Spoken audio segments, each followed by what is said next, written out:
नमस्कार, KP news के bulletin में आपका स्वागत है। मैं हूं पूजा आपके साथ। चलिए शुरू करते हैं आज की खबरों का सिलसिला। उससे पहले एक नजर आज की सुर्खियों पर डालते हैं।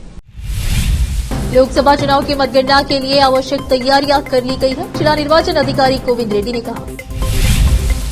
प्रज्वल विदेशी धरती पर गिरफ्तारी के डर से वापस लौटा, अभियोजना पक्ष। केरल मंदिर प्रशासन ने कहा, कर्नाटक सरकार या मंत्रियों को निशाना बनाकर कोई अनुष्ठान नहीं किया जा रहा। शुरू हो गई इंडिया गठबंधन की बैठक, बड़े नेता हुए हैं शामिल। कन्याकुमारी में पीएम मोदी की 45 घंटे की ध्यान साधना पूरी, पहली तस्वीर आई सामने। अरविंद केजरीवाल को कल करना ही होगा सरेंडर, 5 जून को आएगा फैसला।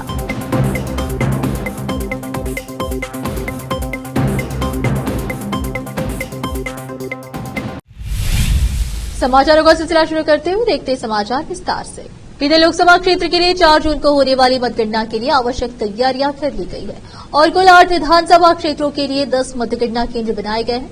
जिला रिटर्निंग अधिकारी और जिला कलेक्टर गोविंद रेड्डी ने कहा, वह शनिवार को बीते लोकसभा आम चुनाव 2024 की मतगणना पर मीडिया कर्मियों को जानकारी देने के लिए जिला कलेक्टर कार्यालय हॉल में एक संवाददाता सम्मेलन को संबोधित कर रहे थे। प्रत्येक मतगणना स्थल पर 14 टेबल की व्यवस्था की गई है। चुनाव उम्मीदवारों को 14 टेबलों के लिए 14 एजेंट और प्रत्येक विधानसभा क्षेत्र के लिए एक आरक्षित एजेंट नियुक्त करने का निर्देश दिया गया है।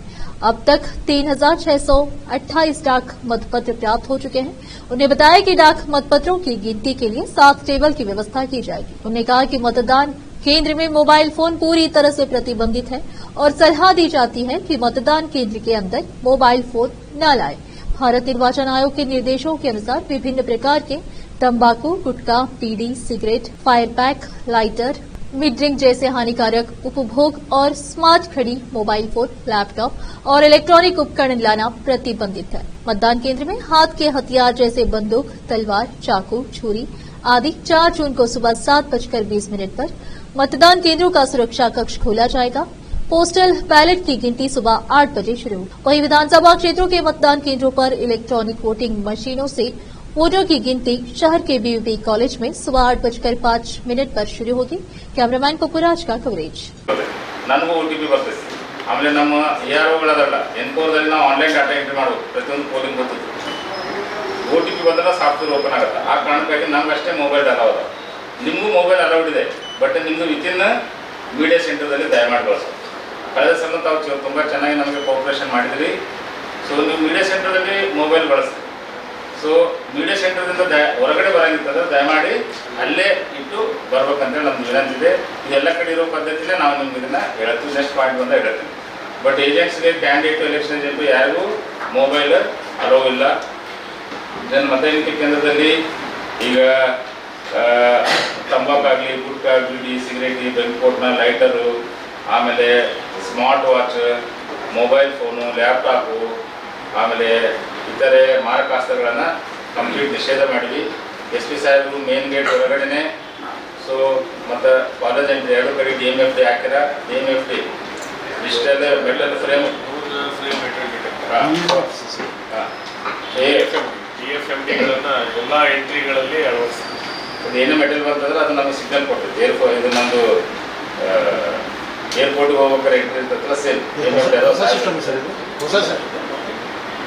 ಸೊ ಇವೆಲ್ಲಗಳನ್ನು ನಾವು ಚೆಕ್ ಮಾಡಿ ನಾವು ಏಜೆಂಟ್ಸ್ಗೆ ಬಿಡ್ತಿರ್ತೀವಿ. ನಮ್ಮ ಸ್ಟಾಫ್ಗೂ ಸೇಮ್ ಚೆಕ್ ಮಾಡಿ ನಾವು ಬಿಡ್ತೀವಿ. ಆಮೇಲೆ ನಮಗೆ 8 ವಿದ್ಯುನ್ಮಾನ ಭದ್ರತಾ ಕೊಠಡಿ ಮತ್ತು 1 ಪೋಸ್ಟಲ್ ಬ್ಯಾಲೆಟ್ ಇದೆ.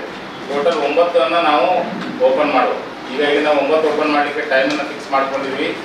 ಸೊ 7:20ರಿಂದ ನಾವು ಅಬ್ಸರ್ವರು ಮತ್ತು ರಿಟರ್ನಿಂಗ್ ಆಫೀಸರ್ ನಮ್ಮ ಸಮಕ್ಷಮದಲ್ಲಿ ಸ್ಟ್ರಾಂಗ್ ರೂಮ್ ಓಪನ್ ಆಗಬೇಕಾಗ್ತೈತಿ. 7:20ರಿಂದ ನಾವು ಸ್ಟ್ರಾಂಗ್ ರೂಮ್ ಓಪನಿಂಗ್ ಸ್ಟಾರ್ಟ್ ಮಾಡಿ 7:55 ಅನ್ನೋತ್ತಿಗೆ ಸ್ಟ್ರಾಂಗ್ ರೂಮು ಎಲ್ಲಗಳನ್ನು ನಾವು ಓಪನ್ ಮಾಡ್ಕೊತೀವಿ. ಈ ಟೈಮ್ ಟೇಬಲನ್ನು ಸಹ ನಾವು ಅಭ್ಯರ್ಥಿ ಮತ್ತು ಎಲೆಕ್ಷನ್ ತಿಳಿಸ್ತೀವಿ. ಆಮೇಲೆ ಕೌಂಟಿಂಗ್ ಎಕ್ಸಾಕ್ಟ್ಲಿ 8 ಗಂಟೆಗೆ ಪೋಸ್ಟಲ್ ಬ್ಯಾಲೆಟ್ ಸ್ಟಾರ್ಟ್ ಆಗ್ತದೆ. 8 ಗಂಟೆಗೆ ಪೋಸ್ಟಲ್ ಬ್ಯಾಲೆಟ್ ಸ್ಟಾರ್ಟ್ ಆಗ್ತೈತಿ. ಅದು ಸ್ಟಾರ್ಟ್ ಆದ ಒಂದು 5 ನಿಮಿಷಕ್ಕೆ ಸೊ EVM ಕೌಂಟಿಂಗ್ ಸ್ಟಾರ್ಟ್ ಆಗ್ತದೆ. 8:05 ಗಂಟೆಗೆ ಎಲ್ಲ 8 ಕಡೆ ಎಟ್ ಟೈಮ್ ಸ್ಟಾರ್ಟ್ ಆಗ್ತದೆ. ಯಾವುದು ಡಿಪೆಂಡ್ ಇಲ್ಲ. ಒಂದು ಅಸೆಂಬ್ಲಿ ಕಾನ್ಸ್ಟಿಟ್ಯೂಟ್ ಅಂದರೆ ಇಂಡಿಪೆಂಡೆಂಟ್. ಇವ್ರದ್ದು ರೌಂಡ್ ಹೋಗ್ಬೋದು, ಮುಂದೆ ಹೋಗ್ಬೋದು, ಇನ್ನೊಬ್ರು ಸ್ಪ್ಲೇಸ್ ಅವ್ರು ನಿಧಾನ ಆಗ್ಬೋದು. ಎಲ್ಲ ಅಸೆಂಬ್ಲಿ ಕಾನ್ಸ್ಟಿಟ್ಯೂನ್ಸಿ ಏಕಕಾಲಕ್ಕೆ ನಡೀತಾವೆ. ಸೊ 8:05ಕ್ಕೆ ಅಸೆಂಬ್ಲಿ ಕಾನ್ಸ್ಟಿಟ್ಯೂನ್ಸಿಲಿ EVM ಕೌಂಟಿಂಗ್ ಸ್ಟಾರ್ಟ್ ಆಗ್ತದೆ. ಆಮೇಲೆ ಅಭ್ಯರ್ಥಿಗಳಿಗೆ ನಾವು ಸಿಂಪಲ್ ಕ್ಯಾಲ್ಕುಲೇಟರ್ ತೊಗೊಂಡು ಬರಲಿಕ್ಕೆ ಅಲೋ ಮಾಡಿವಿ. ಯಾಕಂದ್ರೆ ಅವರು 14 ಟೇಬಲ್ದಲ್ಲಿ ಬಿದ್ದು ಓಟ್ ಟೋಟಲ್ ಮಾಡ್ಕೊಳ್ಳಿಕ್ಕೆ ಬೇಕಲ್ಲ ಅವ್ರಿಗೆ. ಈಗ ಈ ಕ್ಯಾಲ್ಕುಲೇಟರ್ ಅಲೋ ಮಾಡಿವಿ, ಪೆನ್ನು ಬರ್ಕೊಳ್ಳಿಕ್ಕೆ ಮತ್ತು ಪೇಪರ್ಗಳನ್ನು ಕ್ಯಾಂಡಿಡೇಟ್ ಮತ್ತು ಏಜೆಂಟ್ಗಳು ತೊಗೊಂಡು ಬರಲಿಕ್ಕೆ ನಾವು ಅಲೋ ಮಾಡಿದ್ವಿ. ಇನ್ನು ಮೀಡಿಯಾ ಸೆಂಟರ್ ಕುರಿತು ಈಗಾಗಲೇ ನಾವು ನಿಮ್ಮ ಜೊತೆ ಡಿಸ್ಕಸ್ ಮಾಡಿದಂಗೆ ಪತ್ರಕರ್ತರಿಗೆ ಮಾತ್ರ ಕಾನೂನು ಸುವ್ಯವಸ್ಥೆ ಹಿನ್ನೆಲೆಯಲ್ಲಿ ಕಮ್ಯುನಿಕೇಷನ್ ಮಾತ್ರ ಬಳಸ್ತಾರೆ. ಆಮೇಲೆ ಅವರಿಗೂ ಕೂಡ ಏನಂದರೆ ಕಲರ್ ಇದು ಮಾಡಿದ್ದಾರೆ ಸರ್, ಏನಂದರೆ ಕಲರ್ ಕೋಡಿಂಗ್ ಮಾಡಿದ್ದಾರೆ ಎಲ್ಲ ಕಾನ್ಸ್ಟಿಟ್ಯೂನ್ಸಿ ವೈಸ್ ಐಡೆಂಟಿಫೈ ಆಗಲಿಕ್ಕೆ ಸ್ಟಾಫ್ನ. ಸೊ ಅದು ಬಿಟ್ಟರೆ ಹೊರಗಡೆ ನಾವು ಏನಂದರೆ ಒಟ್ಟು ಎಂಟೈರ್ ಬಂದೋಬಸ್ತು ಏನು ಈ ಕೌಂಟಿಂಗಿಗೆ ಸಂಬಂಧಪಟ್ಟಂಗೆ ಅರೌಂಡ್ ಏನಂತಾರೆ 700 ಏನಂದರೆ ಸಿವಿಲ್ ಸಿಬ್ಬಂದಿಯವ್ರನ್ನ ಡಿಪ್ಲಾಯ್ ಮಾಡಲಾಗಿದೆ. ಅದರ ಜೊತೆಗೆ 4 KSRP ತುಕಡಿಗಳು, 5 DR ತುಕಡಿಗಳು ಮತ್ತು ಡಿ ಸ್ಕ್ವಾಟ್ ತಂಡ ಇಷ್ಟು ಏನಂತಂದರೆ ಅಲ್ಲಿ ಇರ್ತದೆ. ಜೊತೆಗೆ ಆ್ಯಂಟಿ ಸೆಬೋಟೇಜ್ ಚೆಕ್ ಮಾಡಲಿಕ್ಕೆ ನಮ್ಮ ಶ್ವಾನಗಳು ಕೂಡ ನಾವು ಬಳಸ್ತೀವಿ. ಯಾಕಂದರೆ ಪಾರ್ಕಿಂಗ್ ಲಾಟ್ ಇರ್ತದೆ, ಅಲ್ಲಿ ಕೂಡ ಏನಂದರೆ ನಾವು AS ಚೆಕ್ ಮಾಡ್ತೀವಿ. ಆದ್ದರಿಂದ ತಾವು ವೆಹಿಕಲ್ಗಳನ್ನ ತರಬೇಕಾದ್ರೆ ಇನ್ಶೂರ್ ಮಾಡಿ ಯಾವುದೇ ಅದರೊಳಗೆ ದಹ್ಯ ವಸ್ತುಗಳು ಅಂತ ಕ್ಯಾರಿ ಮಾಡಬಾರ್ದು ಅಂತೇಳಿ. ಸೊ ಅದನ್ನು ಕೂಡ ನಾವು ಚೆಕ್ ಮಾಡ್ತೀವಿ. ಸೊ ಇಷ್ಟು ಮಾಡಲಾಗಿದೆ. ಆಮೇಲೆ ಹೊರಗಡೆ ಈಗಾಗಲೇ ಸರ್ ಹೇಳಿದಂಗೆ 3 ಪಾಯಿಂಟ್ ಇದೆ. ಒಂದನೇದು ಟ್ರಾಫಿಕ್ ಡೈವರ್ಷನ್ ಮಾಡಲಾಗಿದೆ. ಸೊ ಮುಂದೆ ಏನಂದರೆ ಅಲ್ಲಿ 0 ಟ್ರಾಫಿಕ್ ಥರ ಇರ್ತದೆ. ಅಲ್ಲಿಯೂ ಕೂಡ ಏನಂದರೆ ನಮ್ಮ ಬಂದೋಬಸ್ತ್ ಏನಂತಾರೆ ಮೇನ್ ರೋಡಲ್ಲಿ ಮತ್ತು ಇಂಪಾರ್ಟೆಂಟ್ ಸರ್ಕಲ್ಗಳಲ್ಲಿ ಆಮೇಲೆ ಸೂಕ್ಷ್ಮ ಪ್ರದೇಶದಲ್ಲಿ ಜಿಲ್ಲಾಡಳಿತ ಕೂಡ ಏನಂತಾರೆ ಡಿಪ್ಲಾಯ್ಮೆಂಟ್ ಇರ್ತದೆ. ಜೊತೆಗೆ 144 ಸೆಕ್ಷನ್ ಜಾರಿಯಲ್ಲಿರ್ತದೆ. ಅದರ ಉದ್ದೇಶ ಅಂದರೆ ಯಾರು ಯಾವುದೇ ಮಾರಕಾಸ್ತ್ರಗಳನ್ನು ಕ್ಯಾರಿ ಮಾಡಬಾರ್ದು ಅಂತೇಳಿ. ಮತ್ತು ನಾವು ಈಗಾಗಲೇ ಏನು ರೌಡಿ ಶೀಟರ್ಗಳಿದ್ದಾರೆ ಮತ್ತು ಯಾರು ಕಮ್ಯುನಲ್ ಗುಂಡಗಳಿದ್ದಾರೆ ಅಂಥವ್ರ ಮೇಲೆ ಈಗಾಗಲೇ ನಿಗಾ ವಹಿಸಿದ್ದೀವಿ. ಮತ್ತು ಅವ್ರನ್ನ ಠಾಣೆಗಳಿಗೆ ಕರೆಸಿಬಿಟ್ಟು ಎಚ್ಚರಿಕೆ ಕೂಡ ಏನಂತಾರೆ ಕೊಡ್ತಾ ಇದ್ದೀವಿ. ಸೊ ಆ ಸಂದರ್ಭದಲ್ಲಿ ಅವ್ರು ಏನಾದರೂ ರಿಮೂವ್ ಮಾಡುವಂಥದ್ದಾಗಲಿ ಗಲಾಟೆ ಮಾಡುವಂಥದ್ದಾದರೆ ನಾವು ಕೂಡಲೇ ಏನಾದರೆ ವಶಕ್ಕೆ ತೆಗೆದುಕೊಂಡು ಅವ್ರ ಮೇಲೆ ಕಾನೂನು ಕ್ರಮ ಜರುಗಿಸ್ತೀವಿ. ಜೊತೆಗೆ ಡ್ರೈಡೇ ಏನಂತಂದರೆ ಅಪ್ಲಿಕೇಬಲ್ ಇರೋದ್ರಿಂದ ಅದನ್ನು ಕೂಡ ಏನಂತಂದರೆ ಎಕ್ಸೈಸ್ ಇಲಾಖೆಯ ಒಂದು ಸಹಕಾರದ ಜೊತೆ 100% ಏನಂದರೆ ಇಂಪ್ಲಿಮೆಂಟೇಷನನ್ನು ಮಾಡಲಾಗ್ತದೆ. ಇಷ್ಟು ಏನಂತಾರೆ ವ್ಯಾಪಕವಾಗಿ ನಾವು ಏನಂತಾರೆ ಬಂದೋಬಸ್ತನ್ನು ಮಾಡಿದ್ವಿ. ಆದ್ದರಿಂದ ಏನಂತಾರೆ ಮಾಧ್ಯಮ ಸ್ನೇಹಿತರು ಏನಂದರೆ ಈ ಬಗ್ಗೆ ತಾವು ಸಾರ್ವಜನಿಕರಿಗೂ ಗಮನಕ್ಕೆ ತರಬೇಕು ಅನ್ನುವಂಥದ್ದು. ಜೊತೆಗೆ ಏನಂದರೆ ಆಫ್ಟರ್ ದ ರಿಸಲ್ಟ್ ಆದಮೇಲೆ ಪೀಸ್ಫುಲ್ ಆಗಿ ಡಿಸ್ಪೋಸ್ ಆಗಲಿಕ್ಕೆ ವಾಹನಗಳಲ್ಲಿ ನಮ್ಮ ಪೊಲೀಸ್ ಏನಂದರೆ ಗಸ್ತನ್ನು ಕಂಟಿನ್ಯೂ ಇಡ್ತಾರೆ. ಮತ್ತು ಸಾರ್ವಜನಿಕರು ಕೂಡ ಏನಂತಂದರೆ ಈ ಸಂದರ್ಭದಲ್ಲಿ ಶಾಂತಿ ಸುವ್ಯವಸ್ಥೆಯನ್ನು ಕಾಪಾಡಲಿಕ್ಕೆ ಪೊಲೀಸರೊಂದಿಗೆ ಸಹಕರಿಸಬೇಕು ಅಂತ ಹೇಳಿ ಮಾಧ್ಯಮದ ಮೂಲಕ ಬೀದರ್ ಜಿಲ್ಲೆಯ ಜನತೆಗೆ ಮನವಿ ಮಾಡಿದ್ದಾರೆ. हासन के सांसद प्रज्वल रेवन्ना से कथित रूप से जुड़े बलात्कार मामले में जिन्हें शुक्रवार को केम्पेगौड़ा अंतर्राष्ट्रीय हवाई अड्डे पर एसआईटी ने गिरफ्तार किया था।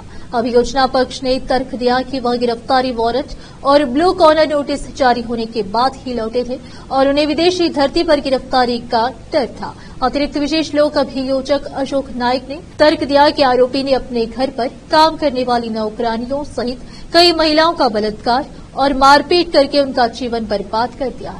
चुनाव से पहले उसका वीडियो वायरल होते ही वह देश छोड़कर भाग गए। कई महिलाओं को आगे आकर उसके खिलाफ शिकायत करनी चाहिए। महिलाएं डरी हुई है क्योंकि उनके पति उन पर शक कर सकते हैं। उसने प्रज्वल अपने फोन पर अपना वीडियो रिकॉर्ड किया है जिसे वापस पाने की जरूरत है। वह जानबूझकर राजनयिक पासपोर्ट का इस्तेमाल करके देश से भाग गया। उन्होंने तर्क दिया और प्रज्वल की 15 दिनों की पुलिस हिरासत की मांग की। प्रज्वल का प्रतिनिधित्व करने वाले अधिवक्ता अरुण कुमार ने दलील दी कि शिकायतकर्ता किसी भी वीडियो या फोटो में नहीं दिख रही है, जबकि एफआईआर में करीब 4.5 साल पुरानी वीडियो का जिक्र है। 28 अप्रैल को दर्ज की गई शिकायत में बलात्कार का जिक्र नहीं है। यौन उत्पीड़न के मामले को बलात्कार के मामले में बदल दिया गया। पीड़िता का बयान सीआरपीसी की धारा 164 के अनुसार दर्ज नहीं किया गया है। उन्होंने तर्क दिया कि पूछताछ के लिए 1 दिन की हिरासत पर्याप्त है क्योंकि सांसद ने आत्मसमर्पण कर दिया है और जांच में सहयोग कर रहे हैं। उन्होंने कहा कि एसआईटी 1 महीने से मामले की जांच कर रही है और 15 दिन की पुलिस हिरासत की जरूरत नहीं है। 42वें अतिरिक्त मुख्य मेट्रोपॉलिटन मजिस्ट्रेट कोर्ट के न्यायाधीश केएन शिव कुमार ने प्रज्वल को 6 जून तक पुलिस हिरासत में भेज दिया। कन्नूर के तलीपरंबा स्थित प्रतिष्ठित शिव मंदिर श्री राजराजेश्वर मंदिर के अधिकारियों ने कर्नाटक के उप मुख्यमंत्री डीके शिव कुमार के दावों का खंडन किया है। शिव कुमार ने गुरुवार को आरोप लगाया कि केरल के एक मंदिर में शत्रु भैरवी यज्ञ नामक अनुष्ठान किया गया, जिसमें कथित तौर पर पशु बलि शामिल है। उन्होंने कहा कि यह अनुष्ठान उनके मुख्यमंत्री सिद्धरामैया और कर्नाटक की कांग्रेस सरकार के खिलाफ लक्षित था। मालाबार देवासम बोर्ड के सहायक आयुक्त गिरीश कुमार ने मालाबार क्षेत्र के मंदिरों में अवैध अनुष्ठानों के बारे में आरोपों पर बात की। उन्होंने कहा कि ऐसे दावे निराधार हैं और इस बात पर जोर दिया कि क्षेत्र में कोई भी मंदिर अवैध प्रथाओं में शामिल नहीं है। इस बात को पुख्ता करने के लिए श्री राजराजेश्वर मंदिर और आसपास के मंदिरों में किए जाने वाले अनुष्ठानों का विस्तृत विवरण देने वाली एक विस्तृत रिपोर्ट पेश की गई है। इस रिपोर्ट का उद्देश्य कर्नाटक के मंत्री द्वारा लगाए गए आरोपों का खंडन करना है तथा यह प्रदर्शित करना है कि ये मंदिर वैध और पारंपरिक प्रथाओं का पालन करते हैं। बलात्कार के आरोपी सांसद प्रज्वल रेवन्ना की मां और विधायक एसटी रेवन्ना की पत्नी भवानी रेवन्ना की अग्रिम जमानत याचिका को शुक्रवार को विशेष अदालत ने खारिज कर दिया। भवानी भी मैसूर जिले के केआर नगर पुलिस स्टेशन में यौन उत्पीड़न की पीड़िता के बेटे द्वारा दर्ज अपहरण मामले में आरोपी है। पीड़िता, उसकी बहन और अभियोजन पक्ष द्वारा पेश किए गए गवाहों के बयानों का हवाला देते हुए जिसमें इस तथ्य की पुष्टि की गई कि भवानी ने एक विशिष्ट भूमिका निभाई थी। सांसदों विधायकों के लिए विशेष अदालत के न्यायाधीश संतोष गजानन भट्ट ने कहा कि अभियोजन पक्ष ने प्रथम दृष्टया ऐसा मामला बनाया है जिसमें भवानी अग्रिम जमानत की हकदार नहीं है। विशेष लोक अभियोजक पीएन जगदीश द्वारा प्रस्तुत सामग्री का हवाला देते हुए अदालत ने कहा कि पीड़िता आरोपी नंबर 7 राजगोपाल के फार्म हाउस से भाग गई थी, जहां उसे बंधक बनाकर रखा गया था और उसे जान से मारने या उसके बेटे को गंभीर चोट पहुंचाने की धमकी दी गई थी। अदालत ने कहा कि इससे संकेत मिलता है कि पीड़िता का अपहरण किया गया था और उसे हिरासत में रखा गया था। आरोपी सतीश मावन्ना ने पीड़िता को यह कहते हुए अपने साथ ले गया कि रेवन्ना साहेब रो बुला रहे हैं, लेकिन केआर नगर में भवानी के घर पहुंच गया, जहां भवानी ने पीड़िता को गालियां दी और सतीश से उसे सुरक्षित एकांत जगह पर ले जाने को कहा। पीड़िता ने मजिस्ट्रेट के सामने सीआरपीसी की धारा 164 के तहत बयान दिया कि उसे फार्म हाउस में हिरासत में लिया गया था। सामग्री से यह भी पता चला कि सतीश ने पीड़िता का मोबाइल फोन छीन लिया और भवानी के कहने पर उसे फेंक दिया। अभियोजन पक्ष ने आईपीसी की धारा 120(20) साजिश लगाई है, जिसे परिस्थिति जन्य साक्ष्य माना जाएगा और उसने प्रथम दृष्टया मजबूत मामला बनाया है। रोकते समाचारों का सिलसिला एक ब्रेक के लिए, जल्द लौटते हैं ब्रेक के बाद।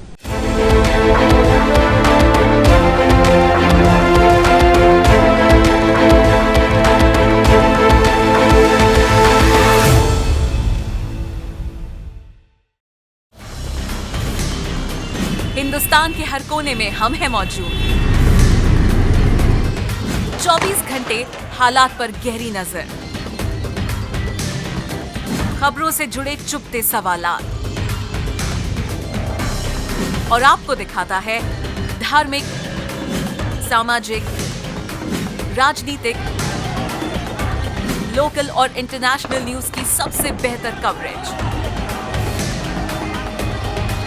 जो आपको रखती है हर पल बाखबर। देश और दुनिया भर की खबर के लिए देखते रहें केपी न्यूज 24/7। ब्रेक के बाद आपका स्वागत है। आइए देखते हैं देश के अन्य समाचार। देश में आज आखिरी चरण के तहत मतदान हो रहा है। वहीं आखिरी चरण के मतदान के बीच शनिवार को इंडिया गठबंधन के प्रमुख घटक दलों के नेताओं की एक बैठक हो रही है। ये बैठक दिल्ली में कांग्रेस अध्यक्ष मल्लिकार्जुन खड़गे के आवास पर बुलाई गई है। बैठक में शामिल होने के लिए विभिन्न दलों के नेता दिल्ली पहुंच भी गए हैं। बता दें कि बैठक शनिवार शाम 3 बजे के बाद शुरू होनी है। माना जा रहा है कि बैठक में इस बात पर चर्चा होगी कि चुनाव के बाद इंडी गठबंधन की क्या रणनीति होनी चाहिए। बैठक के बारे में जानकारी देते हुए कांग्रेस की ओर से कहा गया है कि इसमें गठबंधन के सभी वरिष्ठ नेता शामिल होंगे। हालांकि पश्चिम बंगाल की मुख्यमंत्री ममता बनर्जी इस बैठक में नहीं आएंगी।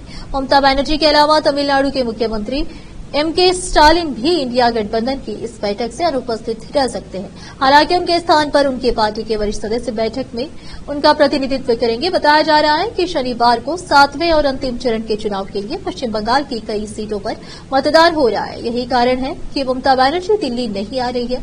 कई राज्यों में चल रहा मतदान, वही मतदान की बात की जाए तो इंडी गठबंधन के सहयोगी दलों से जुड़े कई राज्यों में मतदान हो रहा है। 7वें चरण में बिहार में भी मतदान हो रहा है।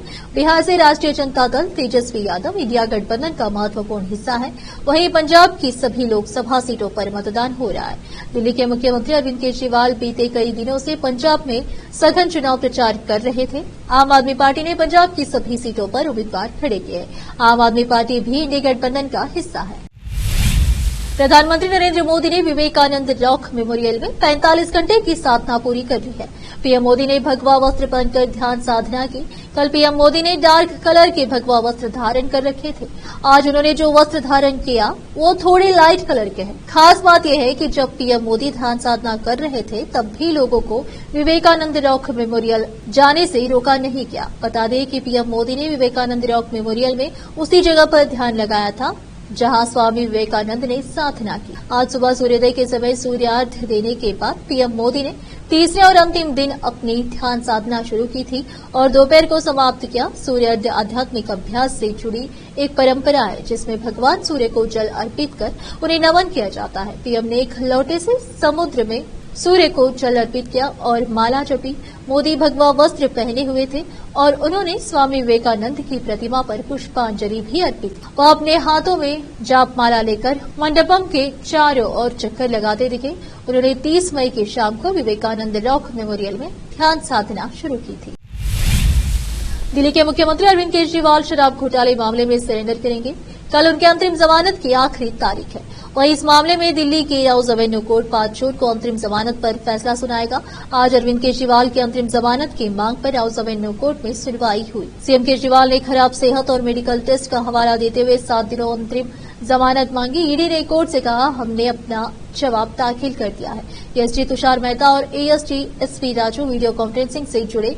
एसडी तुषार मेहता ने ईडी का पक्ष रखते हुए कहा कि कल अरविंद केजरीवाल ने प्रेस कॉन्फ्रेंस कर रहा कि वो 2 जून को 3 बजे सरेंडर कर रहे हैं। यह कानूनी प्रक्रिया का दुरुपयोग है।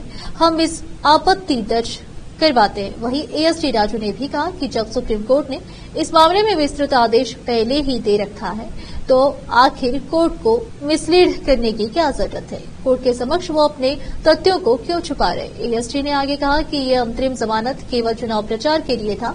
इनको 2 जून को सरेंडर करना है। सुप्रीम कोर्ट ने अपने पिछले आदेश में कहीं भी नहीं कहा कि अरविंद अपनी अंतरिम जमानत बढ़ाने की मांग को लेकर याचिका दाखिल कर सकते हैं। केजरीवाल की याचिका स्वीकार नहीं की जानी चाहिए, इसे खारिज किया जाना चाहिए। जहां तक रहा नियमित जमानत का सवाल तो उन्हें हिरासत में होना चाहिए। आज की तारीख में वो हिरासत में नहीं है। चेन्नई से मुंबई जा रही इंडिगो की एक फ्लाइट ने बम की धमकी से हड़कंप मच गया, जिसके बाद आनंद फानंद में मुंबई में इमरजेंसी लैंडिंग की गई। इंडिगो की तरफ से जारी बयान के मुताबिक चेन्नई से मुंबई उड़ान भरने वाली इंडिगो की फ्लाइट 6E5314 में बम होने की धमकी मिली थी। इंडिगो ने बताया कि मुंबई में इमरजेंसी लैंडिंग के बाद चालक दल ने प्रोटोकॉल का पालन किया और सुरक्षा एजेंसी के दिशा निर्देशों के अनुसार विमान को एक अलग हाड़ी में ले जाया गया। सभी यात्री सुरक्षित रूप से विमान से उतर गए हैं। विमान की जांच चल रही है। सभी सुरक्षा जांच पूरी होने के बाद विमान को वापस टर्मिनल क्षेत्र में तैनात किया जाएगा। हाल ही में दिल्ली से वाराणसी जा रही इंडिगो की फ्लाइट में बम की सूचना से हड़कंप मचा था। विमान को जांच के लिए एक आइसोलेशन बे में ले जाया गया था। हवाई अड्डे के अधिकारी ने बताया था कि विमानन सुरक्षा और एक बम निरोधक टीम फिलहाल मौके पर है। दिल्ली से वाराणसी जा रही इंडिगो की फ्लाइट को रनवे पर ही रोक लिया गया था और फ्लाइट में सवार लोगों को इमरजेंसी एग्जिट कराया गया था। सुरक्षा कर्मियों की टीम मौके पर पहुंच गई थी। बम की खबर पर ही प्लेन को खाली कराया गया था। हालांकि सभी यात्री सुरक्षित थे और किसी को कोई नुकसान नहीं पहुंचा था। बारा फतेहपुर में बिजली निगम के अधिकारी भीषण गर्मी में खेल रहे लोगों की जिंदगी से 1.5 माह से बिजली की समस्या से परेशान है। चौराहे क्षेत्र के वासी ट्रांसफार्मर की एमसीबी को चालू करने के लिए जाना पड़ता है। 11 केवी लाइन के पास कभी भी हो सकता है बड़ा हादसा। ब्रजेश यादव 129928903370। एंकर बारा शहर के समीप स्थित फतेहपुर कस्बे में बिजली निगम भीषण गर्मी में आमजन की जिंदगी से खेलने में लगा हुआ है। फतेहपुर चौराहे पर पुरानी बैंक के पास लगा ट्रांसफार्मर 1.5 माह से खराब है। 3 बार बदलने के बाद निगम द्वारा वहां एमसी वाला ट्रांसफार्मर लगा दिया, जो 5 मिनट बिजली देने के बाद ट्रिप मारा जाता है। एमसीबी ठंडा होने में 2 घंटा लगता है। इसके बाद उसे चालू करने के लिए लोगों को ट्रांसफार्मर और 11 केवी बिजली लाइन के नजदीक जाकर उसे चालू करना पड़ता है। ऐसे में लोगों को बिजली तो मिल ही नहीं रही है, लेकिन बार बार एमसीबी चालू करने के लिए 11 केवी के पास जाने से कभी भी बड़ा हादसा घटित हो सकता है। यहाँ बड़ा ट्रांसफार्मर लगाने की मांग ग्रामीण बिजली निगम के आला अधिकारी सहित क्षेत्रीय विधायक राधेश्याम बैरवा से दर्जनों बार कर चुके हैं, लेकिन किसी के द्वारा कोई ध्यान नहीं दिया जा रहा है। ग्रामीण राकेश, लोकेश, दिनेश, भूपेंद्र, कमलेश, विष्णु आदि ने बताया कि बिजली निगम द्वारा बार बार ट्रांसफार्मर चलने पर 20 दिन पूर्व एमएसपी वाला ट्रांसफर लगा दिया, जो लाइट आने पर 5 मिनट में ही ट्रिप मार जाता है, जिसे ठंडा होने में 2 घंटे लगते हैं। 2 घंटे बाद चालू करते हैं तो फिर 5 मिनट में ही ट्रिप मार जाता है। ट्रांसफार्मर की एमसी लगे स्थान को गीली बोरी डालकर ठंडा करना पड़ रहा है। एमसीबी को उठाने के लिए ट्रांसफार्मर में लगा स्विच 11 केवी से महज 1 फीट की दूरी पर है। ऐसे में बार बार चालू करने वहां जाने पर कभी भी बड़ा हादसा घटित हो सकता है, लेकिन अधिकारी है कि इस और कोई ध्यान नहीं दे रहे, जिससे बिजली के अभाव में भीषण गर्मी में लोग तड़पने को मजबूर है, जो अब बीमारी का व तापघात का शिकार होने लगे हैं। वहीं ट्रांसफार्मर से कभी भी बड़ा हादसा घटित होने की संभावना बनी हुई है। लोकसभा चुनाव 2024 का आज 7वां चरण और आखिरी दिन है। अब 4 जून को नतीजे आने हैं। चुनाव नतीजों से पहले मध्य प्रदेश के मुख्यमंत्री शिवराज सिंह चौहान ने दक्षिण भारत में भाजपा के प्रदर्शन को लेकर बड़ा दावा किया है। पूर्व मुख्यमंत्री शिवराज सिंह चौहान ने मीडिया से बातचीत के दौरान कहा कि उन्होंने 15 राज्यों में प्रचार किया है। इस बार साउथ में आश्चर्यजनक परिणाम आएंगे। उन्होंने कहा कि तेलंगाना, आंध्र प्रदेश, तमिलनाडु से लेकर केरल और अन्य सभी राज्यों में चुनावी नतीजे चौंकाने वाले होंगे। पूर्व सीएम ने कहा कि तेलंगाना में अप्रत्याशित रूप से भाजपा की सीट बढ़ रही है और आंध्र प्रदेश में भी तेलुगु देशम पार्टी टीडीपी के साथ हम सफलता प्राप्त कर रहे हैं। चौहान ने कहा कि साउथ में मोदी जी के प्रति लोगों में श्रद्धा और भक्ति का भाव है। 400 पार का नारा पार्टी का नहीं है, जनता का है और एनडीए 400 सीट पार कर रही है। मुसलमानों पर पूछे गए एक सवाल पर उन्होंने कहा कि मुस्लिम और मंदिर का मुद्दा हमने नहीं उठाया, बल्कि विपक्षियों ने भ्रम फैलाया। वह लोग मुस्लिम आरक्षण की बात कर रहे हैं, यह उजागर करने के लिए उसे सच को बताया गया। एक बार फिर से रुकते एक ब्रेक के लिए, जल्द लौटते हैं ब्रेक के बाद।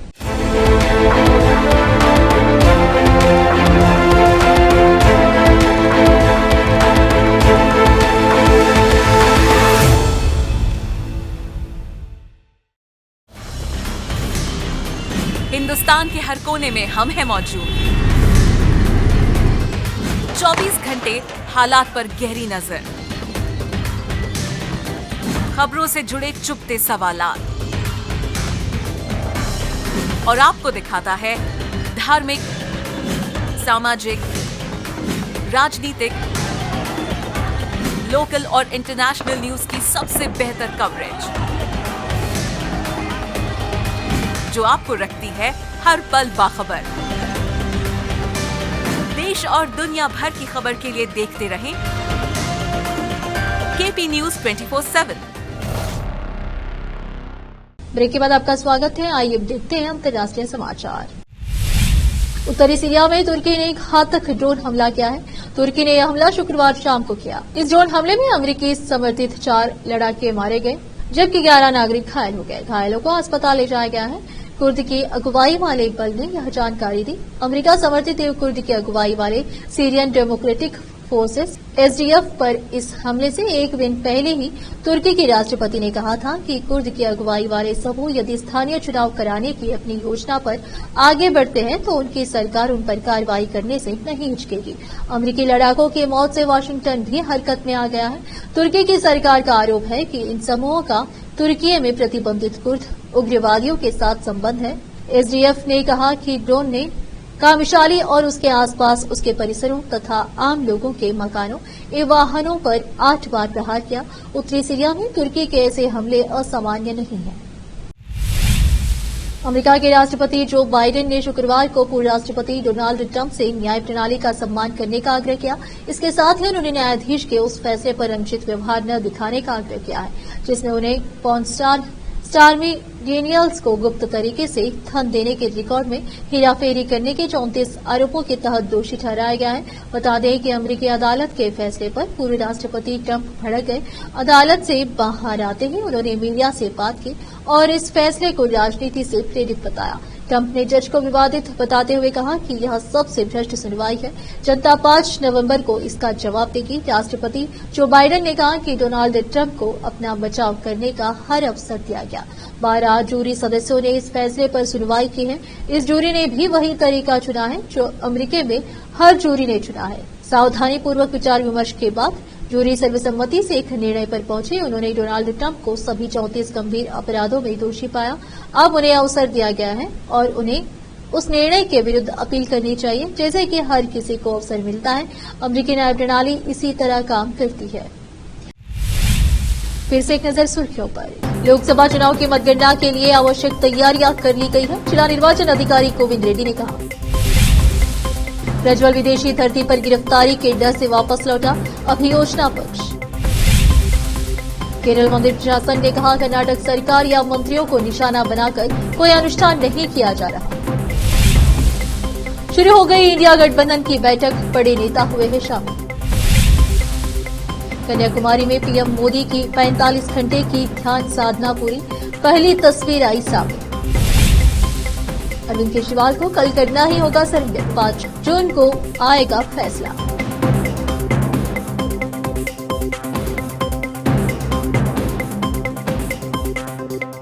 केपी न्यूज के बुलेटिन में आज इतना ही।